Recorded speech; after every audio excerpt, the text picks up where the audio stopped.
भंडारा जिल्हा सत्र न्यायालयातील 5 न्यायाधीशांना कोरोनाची लागण झालेली आहे आणि यामधील 4 जणांवर भंडारा जिल्हा सामान्य रुग्णालयात उपचार सुरू आहेत। एकाला उपचारासाठी नागपूरला हलवण्यात आले। 12 डिसेंबरला जिल्हा सत्र न्यायालयात महालोक अदालतीचं आयोजन करण्यात आलं होतं आणि तिथूनच कोरोनाची लागण झाली असल्याचं बोललं जात आहे। गडचिरोलीमधील मेडीगट्टा प्रकल्पाचे दरवाजे उघडले जावे यासाठी आंदोलन केलं जाते। सिरोंचा तालुक्यातील 10 गावातल्या लोकांनी हे ठिय्या आंदोलन केलेलं आहे। कृषी विधेयकाच्या विरोधात परभणीत वंचित बहुजनच्या वतीने आंदोलन करण्यात आले। जिल्हाधिकारी कार्यालयासमोर हे आंदोलन होते आणि या आंदोलनामध्ये वंचितचे स्थानिक पदाधिकारी सहभागी झाले होते।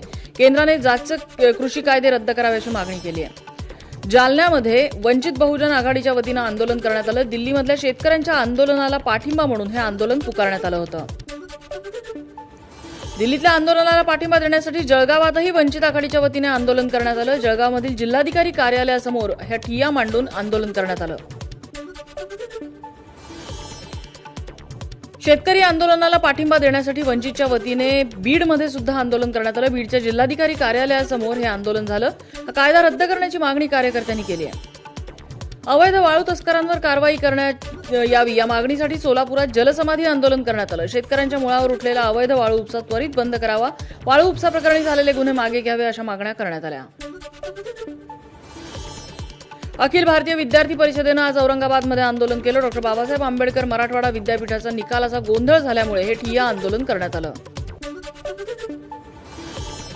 लातूर जिल्ह्याच्या सीमेवर कोराळवाडी परिसरात मोठ्या प्रमाणात गावठी दारू तयार केली जात होती। माहिती मिळाल्यानंतर पोलिसांनी 1 लाखाची गावठी दारू नष्ट केलेली आहे। मुथूट फायनान्सवर दरोडा टाकण्यात आला। सकाळी 9:30 वाजण्याच्या सुमारास ही घटना घडलेली आहे। दरोडेखोरांनी 3,18,000ची रोख रक्कम आणि काही प्रमाणात सोनं लुटून नेल्याची माहिती आहे। वर्ध्यातली घटना आहे। नाशिकच्या सटाणा प्रकाशा महामार्गावरती बस आणि कंटेनरला अपघात झालेला आहे। या बसमध्ये कोणी प्रवासी नसल्यामुळे सुदैवानं मोठा अनर्थ टळला। मात्र अपघातात कंटेनर चालक आणि बस ड्रायव्हर गंभीर जखमी झालेत। ताडोबे व्याघ्र प्रकल्पातील मामळगुटी परिसरामध्ये वाघाच्या हल्ल्यात एका महिलेचा मृत्यू झालाय। विद्या वाघाडे असं या महिलेचं नाव आहे। सकाळी 8:30च्या दरम्यान विद्या यांच्यावर वाघानं हल्ला केलाय। दुर्दैवाने त्यांचा मृत्यू झालाय। वाळलेल्या कडुलिंबाच्या झाडाच्या पोकळीमध्ये एक साप शिरला म्हणून चक्क झाड पेटवल्याचा अजब प्रकार यवतमाळ जिल्ह्यातल्या कळंबमध्ये घडलाय। पोकळीत शिरलेल्या सापाला बाहेर काढण्यासाठी एका माणसानं कापडाला आग लावून ते कापड या पोकळीत टाकलं होतं आणि पाहता पाहता झाडानं पेट घेतला। रायगडमधील नेरळ रेल्वे स्टेशन जवळच्या नाल्यामध्ये 2 सूटकेस आढळल्या। या सूटकेसमध्ये मानवी मृतदेह आढळून आलाय। त्यामुळे या परिसरामध्ये एकच खळबळ उडाली आहे। हा मृतदेह 40 वर्षीय व्यक्तीचा असल्याचं बोललं जातंय। मशीनच्या सहाय्याने या मृतदेहाचे तुकडे केल्याचा संशय व्यक्त केला जातोय। मृतदेहाचं डोकं गायब आहे, त्यामुळे ओळख पटू शकलेली नाहीये। वर्ध्यातील बोरधरण वनपरिक्षेत्रामधील वनरक्षकाला शिवीगाळ करत मारहाण केल्याचा प्रकार उघडकीला आलाय। खासगी वाहनाने सफारी करू देण्याची मागणी वनरक्षकाला केली असता त्याने मनाई केली आणि त्या रागातूनही धक्काबुक्की करत मारहाण झाली आहे।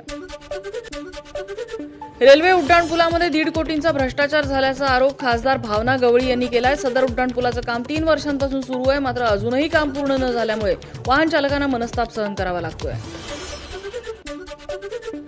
सांगलीतील खंडोबाची वाडी इथे काल संध्याकाळच्या सुमारास ऊसाच्या फळाला भीषण आग लागली। यामध्ये तब्बल 20 एकरवरचा ऊस जळून खाक झाल्याची माहिती आहे। शॉर्ट सर्किटमुळे ऊसाच्या फळाला आग लागल्याचा अंदाज व्यक्त होतोय। बेळगावच्या कोगनोळीमध्ये आगीत 10 एकरवरचा ऊस जळून खाक झालाय। विद्युत तारांची ठिणगी पडल्यानंतर ऊसानं पेट घेतला। या आगीमध्ये शेतकऱ्यांचं लाखो रुपयांचं नुकसान झालंय। वाशिम जिल्ह्यातील सध्या तूर पिकावर रोगाचा प्रादुर्भाव झालाय, त्यामुळे जिल्ह्यातल्या तूर उत्पादकांचं मोठं नुकसान झालंय। त्यामुळे तामसाळा गावात हतबल झालेल्या शेतकऱ्यांना आपल्या शेतात चक्क जनावरं चरायला सोडली।